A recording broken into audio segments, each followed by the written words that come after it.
ဘုရားရှိခိုးရမှလည်းပြင်းတယ်ဘုရားလည်းတနေ့မှမရှိခိုးမိဘူးဥပုသ်သီလဆိုဝေး၅ပါးသီလလည်းချိုးဖောက်တယ်ဆိုရင်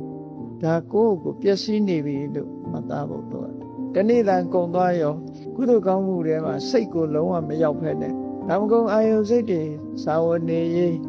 နေ့စဉ်ဘဝရုန်းကန်နေရတဲ့အထက်မှာပဲအချိန်ဖြုံးပြီးတော့နေတယ်ဆိုလို့ရှိရင်ငါမှကောင်းတဲ့စိတ်တွေပျက်စီးနေပါလားဆိုတာဆင်ញင်သုံးသပ်တွေးတော့ရသော်ဗျာတတိပေးတာကိုရဲ့ပျက်စီးဆုံးရှုံးနေမှုကိုလည်းပဲဆင်ញင်သုံးသပ်ပေးရမယ်နောက်တစ်ခုကြတော့ကိုနဲ့ကိုပတ်ဝန်းကျင်ဆိုတာဆက်ဆက်ပြီးတော့နေတခြားပုဂ္ဂိုလ်တွေကိုလည်းကြည့်လိုက်တခြားပုဂ္ဂိုလ်တွေရဲ့ကိုနဲ့အနီးမှာ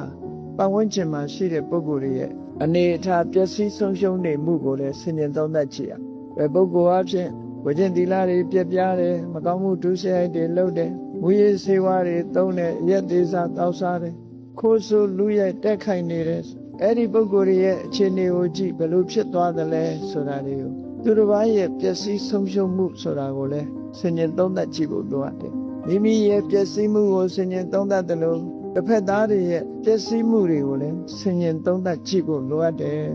ဓမ္မသာလည်းအခြေအနေမှန်ကိုသိပါဒါဟာနေ့စဉ်ကိုယ့်အတွက်လှုပ်တင်လှုပ်ထိုက်တဲ့တကူ